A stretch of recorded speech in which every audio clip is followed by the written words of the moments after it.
Hi all. Welcome to KK funda. ఆహ్, ఈరోజు topic వచ్చేసి ఈ వీడియోలో మెయిన్‌గా మనం ఫోకస్ చేయాల్సింది ఫేక్ ఎక్స్‌పీరియన్స్ సాఫ్ట్‌వేర్ కంపెనీకి పెట్టి వస్తా ఉంటారు. ఓకేనా? ఫేక్ ఎక్స్‌పీరియన్స్ పెట్టడం వల్ల ఏ ఏ ప్రాబ్లమ్స్ ఫేస్ చేస్తా ఉంటారు? బ్యాంక్ స్టేట్మెంట్స్ వల్ల బీజీవీలు ఎలా దొరుకుతారు? పీఎఫ్ అకౌంట్స్ వల్ల అకౌంట్స్ తీసుకోవడం మంచిదా? లేకపోతే అకౌంట్ తీసుకున్న తర్వాత ఏ ప్రాబ్లమ్స్ ఫేస్ చేస్తారు? అకౌంట్స్ తీసుకున్నా గానీ ప్రాబ్లమ్ ఫేస్ చేస్తారు. ఎండ్ ఆఫ్ ద వీడియోలో మీకు చెప్తాను. ఫేక్ పెట్టి వచ్చేవాళ్ళు. పీఎఫ్ అకౌంట్ ఇస్తారు కంపెనీ. ఆ ఫేక్ ఎక్కడి నుంచి అయితే డాక్యుమెంట్స్ తీసుకుంటారో కానీ వాళ్ళు ఆ ప్రాబ్లమ్ ఏ ప్రాబ్లమ్ ఫేస్ చేస్తారని ఎండ్ ఆఫ్ ది సెషన్‌లో ఖచ్చితంగా చెప్తాను. అసలు ఫేక్ పెట్టడానికి మెయిన్ ప్రైమరీ రీజన్ వచ్చేసి కెరియర్ గ్యాప్ అండి. అతనికి 3 ఇయర్స్ గాని, 4 ఇయర్స్ గాని, 5 ఇయర్స్ గాని, 6 ఇయర్స్ గాని అతని కెరియర్ గ్యాప్ 2018లో పాస్ ఔట్ అయ్యి ఉంటాడు. 6 ఇయర్స్ గ్యాప్. అతనేదో బ్యాంకింగ్ ఎగ్జామ్ ప్రిపేర్ అవ్వడమో, లేకపోతే వేరే అదర్ పార్ట్ టైమ్ లేకపోతే అతను పర్సనల్ బిజినెస్ చూసుకోవడం. అలా అతను వర్క్ కంటిన్యూ చేస్తా ఉంటాడు. దానివల్ల కెరియర్ గ్యాప్ వచ్చే ఛాన్స్ ఉంటుంది. కొంతమంది గవర్నమెంట్ సెక్టార్ ప్రిపేర్ అవుతా ఉంటారు. కొంతమంది ఓన్ బిజినెస్ స్టార్ట్ చేసి ఇప్పుడు ప్రెజెంట్ సాఫ్ట్‌వేర్‌లోకి రావాలని చెప్పేసి ఫేక్ ఎక్స్‌పీరియన్స్ పెట్టేసి ఒక ఫేక్ కంపెనీ దగ్గర ఎవరో వాళ్ళకి ఫ్రెండ్స్‌కి తెలిసినటువంటి ఒక పర్సన్ దగ్గర ఫేక్ కంపెనీలో డాక్యుమెంట్స్ తీసుకుంటాడు. ఆ డాక్యుమెంట్స్ తీసుకున్న తర్వాత కొంతమందికి ప్రాబ్లమ్ ఉండకపోవచ్చు. కొంతమందికి ప్రాబ్లమ్ ఉండొచ్చు. ఇతను ఫేక్ ఎక్స్‌పీరియన్స్ పెట్టిన తర్వాత ఫర్ ఎగ్జాంపుల్ ఇతను డెవాప్స్ మీద ఐటీ ఇండస్ట్రీలోకి రావాలనుకున్నాడనుకోండి. ఫర్ ఎగ్జాంపుల్ అలా చెప్తున్నాను. డెవాప్స్ మీద ఐటీ ఇండస్ట్రీలోకి రావాలనంటే ఫస్ట్ అతను ఆల్రెడీ స్కిల్డ్ అయి ఉండాలి. అతను ఓన్‌గా నేర్చుకొని ఉండాలి. ఫేక్ ఎక్స్‌పీరియన్స్ పెట్టినా అతని సబ్జెక్ట్ అయితే మాక్సిమం కొన్ని ఇంటర్వ్యూస్ క్లియర్ చేసేదానికి ఛాన్స్ ఉంటది. కొంతమంది బ్యాక్ డోర్‌లో ఎళ్ళే ఛాన్స్ ఉంటది. బ్యాక్ డోర్ మీద సెపరేట్ వీడియో చేస్తాను. ప్లస్ కొంతమంది ఏదో వేరే థర్డ్ పార్టీ హెల్ప్ తీసుకొని ప్రాక్సీ లాగా ఎళ్ళే ఛాన్స్ ఉంటది. అలా కూడా వేరే వీడియోస్ చూస్తాను. చేసి దాని గురించి ఎక్స్‌ప్లెయిన్ చేస్తాను. ప్రెజెంటు ఈ ఫేక్ ఎక్స్‌పీరియన్స్ పెట్టినప్పుడు ఎలా దొరుకుతారంటే, ఓకే. వాళ్ళ ఫ్రెండ్ సజెస్ట్ చేసినప్పుడు అక్కడ ఇచ్చినటువంటి డాక్యుమెంట్స్ ఏవైతే ఉంటాయో లాస్ట్ 3 మంత్స్ పే స్లిప్పు, అతను స్టార్టింగ్ ఆ కంపెనీలో జాయిన్ అయినట్టు ఆఫర్ లెటరు, అలాగే ఎక్స్‌పీరియన్స్ లెటరు, ఆడ నుంచి రిలీవ్ అయిపోయినట్టు ఈ డాక్యుమెంట్స్ అన్నీ ప్రొవైడ్ చేస్తారు ఆ కంపెనీ వాళ్ళు. నెక్స్ట్ వాళ్ళు అడుగుతారు మిమ్మల్ని. పీఎఫ్ కావాలా వద్దని అడుగుతాడు ఆ కంపెనీ అతను. ఎవరైతే డాక్యుమెంట్స్ ఇస్తారో.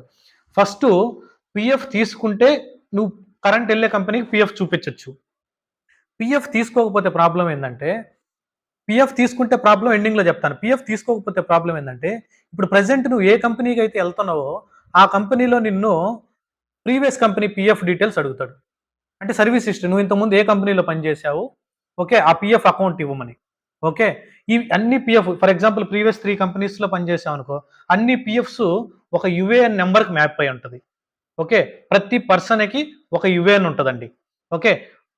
ఇప్పుడు మీరు ప్రీవియస్‌గా చెక్ చేస్తే ఓల్డ్ యూఏఎన్స్ ఆ టైంలో యూఏఎన్ ఒకటి డిలీట్ చేసి కొత్తగా యూఏఎన్ క్రియేట్ చేసేవాళ్ళు. ఎప్పుడైతే ఆధార్‌తో లింక్ అయిందో యూఏఎన్‌ని డిలీట్ చేసే ఛాన్సే లేదు. సర్వీస్ హిస్టరీని గాని యూఏఎన్‌ని డిలీట్ చేసే ఛాన్సే లేదు. అలా పీఎఫ్ అకౌంట్ తీసుకుంటాడు. ఇతను బ్యాంక్ స్టేట్మెంట్స్ అడుగుతారు కొన్ని కంపెనీస్. బ్యాంక్ స్టేట్మెంట్స్ కూడా ఆల్టర్ చేస్తారు. బ్యాంక్ స్టేట్మెంట్స్ కూడా మార్చేసి ఏదో అకౌంట్‌లో అది జెన్యూన్ కాదు. అవి జెన్యూన్ కాదు బ్యాంక్ స్టేట్మెంట్స్. ఎప్పటికి జెన్యూన్ కావయి. అవి కూడా ఆల్టర్ చేసేసి వాళ్ళ అకౌంట్‌లో సాలరీ పడినట్టు ఎసేసి సబ్మిట్ చేసేస్తారు. ఓకే. బీజీవీలో బీజీవీ బ్యాక్‌గ్రౌండ్ వెరిఫికేషన్‌లో ఆ కంపెనీకి మెయిల్ సెండ్ చేస్తారు ఇక్కడ. కరెంట్ సెలెక్ట్ అయ్యి ఉంటాడు కదా! ఆ క్యాండిడేట్ కంపెనీ. ఆ కంపెనీకి మెయిల్ సెండ్ చేస్తారు. మెయిల్ సెండ్ చేసినప్పుడు వోళ్ళు రిప్లై ఇస్తారు. అక్కడ కంపెనీ ఉండొచ్చు, ఉండకపోవచ్చు కూడా. అసలు కంపెనీ ఉండదు. అయినా గాని వోళ్ళు సిస్టమ్స్ ఆడ ఆపరేట్ చేస్తా ఉంటారు కదా! Fake companies. వోళ్ళు అక్కడి నుంచి మెయిల్ రిప్లై ఇస్తారు. అంతా బీజీవీ సక్సెస్ అయిపోద్ది. ఇది పాజిటివ్ సినారియో. బీజీవీ సక్సెస్ అయిపోయింది. బ్యాంక్ స్టేట్మెంట్స్ అడగొచ్చు, అడగకపోవచ్చు. అడిగారు, ఇచ్చేశారు. పీఎఫ్ అకౌంట్ ఆ కంపెనీ నుంచి తీసుకున్నారు. కంప్లీట్‌గా సబ్మిట్ చేశారు. అయిపోయింది. Next okay. వర్క్ చేస్తా ఉన్నారు. అంతా ప్రాపర్‌గా జరిగిపోయింది. ఫెయిల్యూర్ సినారియో ఎలా ఉంటదంటే ఫేక్ ఎక్స్‌పీరియన్స్ పెట్టొచ్చినప్పుడు అతని సబ్జెక్ట్ తెలీదు. ఓకే. మొత్తం డాక్యుమెంట్స్ అన్నీ సబ్మిట్ చేస్తాడు. అవన్నీ ఫేకే. అతను కంపెనీలోకెళ్ళిన తర్వాత ఫస్ట్ ఫేస్ చేసే ప్రాబ్లమ్ అతనికిచ్చిన టాస్క్‌లు చేయలేరు. అతనికి ఇచ్చిన టాస్క్‌లు చేయలేక, ఆ స్టోరీ పాయింట్స్ క్లియర్ గాక, రెగ్యులర్‌గా అసైన్ చేసే టాస్క్ పెండింగ్ పడిపోయి, నెగెటివ్ ఫీడ్‌బ్యాక్ పడిపోతది మేనేజర్స్ దగ్గర.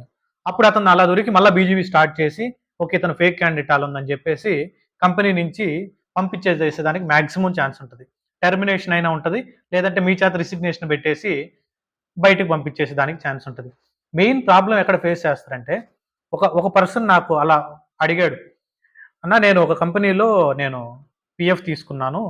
అది ఫేక్ కంపెనీ ఇంతకుముందు మా ఫ్రెండ్ ఒకతను సజెస్ట్ చేస్తే, నేను ఇప్పుడు ఆల్రెడీ తీసుకొని 1 ఇయర్ అయింది. ఆ 1 ఇయర్ నుంచి నేను ప్రెజెంట్ ఎంఎన్‌సిలో పనిచేస్తా ఉన్నాను. నాకు ఎటువంటి ప్రాబ్లమ్ లేదు. కానీ ఇప్పుడు బీజీవీ స్టార్ట్ చేశారు. బీజీవీ స్టార్ట్ చేయడం వల్ల నేను రిజైన్ పెట్టేశాను. రిజైన్ పెట్టేసి ఆ కంపెనీ నుంచి కూడా బయటకొచ్చేసాను. కానీ బయటకొచ్చిన తర్వాత నేను అదే కంపెనీకి కాల్ చేసి, నా పాత డాక్యుమెంట్స్ ఇచ్చారు గదా! మళ్ళా వెరిఫికేషన్‌కొస్తే ఏమన్నా సపోర్ట్ చేస్తారా అని అడిగాను. అలా అడిగినప్పుడు ఏం చెప్పారనంటే, ఆ కంపెనీ ఆల్రెడీ బ్లాక్ లిస్ట్‌లోకెళ్ళిపోయింది. బ్లాక్ లిస్ట్‌లోకెళ్ళిపోవడం వల్ల నేను మళ్ళా ప్రొవైడ్ చేయలేను. వేరే కంపెనీ డాక్యుమెంట్స్ ఇస్తాను తీసుకో అని చెప్పారంట. ఇక్కడ మీరు ప్రాబ్లమ్ కరెక్ట్‌గా ఐడెంటిఫై చేశారంటే, అతను ఐటీ ఇండస్ట్రీలోకి వచ్చేటప్పుడు ఆ 1 ఇయర్ ముందు ఎంఎన్‌సిలో చేరేటప్పుడు తీసుకున్న డాక్యుమెంట్స్ ప్రొవైడ్ చేయలేకపోతున్నాడు. ఎందుకనంటే ఆ కంపెనీ లేదు. ఆ కంపెనీ లేదు. ఇప్పుడు వేరే కంపెనీ డాక్యుమెంట్స్ నువ్వు ప్రొవైడ్ చేయడానికి ట్రై చేశావనుకో, ప్రాబ్లమ్ ఎక్కడొస్తదనంటే, ఆ పాత కంపెనీలో ఇచ్చినటువంటి పీఎఫ్ హిస్టరీని నువ్వు డిలీట్ చేయలేవు. నీ యూఏఎన్ హిస్టరీని, నీ సర్వీస్ హిస్టరీని పీఎఫ్ పోర్టల్‌లోకెళ్ళి గాని క్లిక్ చేసి, కంపెనీకి యాక్సెస్ ఉంటది గదా! వాళ్ళు గాని సెర్చ్ చేసి, నీ యూఏఎన్ హిస్టరీ గాని చెక్ చేస్తే, ఆ పాత కంపెనీ ఏబీసీ అనే కంపెనీ నీకు డాక్యుమెంట్స్ ఇచ్చి ఉంటది గదా! ఆడోళ్ళు పీఎఫ్ క్రియేట్ చేసుంటరు. ఆ పీఎఫ్ హిస్టరీ అలానే ఉంటది. నువ్వు ఆ కెరియర్ ఆ 3-4 ఇయర్స్ కెరియర్‌లో నువ్వు వేరే కంపెనీ పెట్టే ఛాన్సే లేదు. పెట్టే ఛాన్సే లేదు. వేరే కంపెనీ పెట్టే ఛాన్స్ ఎప్పుడొస్తదనంటే, ఫర్ ఎగ్జాంపుల్ నువ్వు వేరే కంపెనీ పెట్టినా గాని, ఆ బీజీవీ చేయకుండా సరిగ్గా ఉన్నటువంటి కంపెనీసు, లేకపోతే ఏదైనా స్టార్టప్ కంపెనీస్ అటువంటోటిల్లో మాత్రమే నువ్వు సక్సెస్ అవ్వగలవు. ఓకే. మెయిన్‌గా ఫోకస్ చేయాల్సింది పీఎఫ్ ఫేక్ కంపెనీ నుంచి గాని ఇస్తుంటే తీసుకోవద్దు.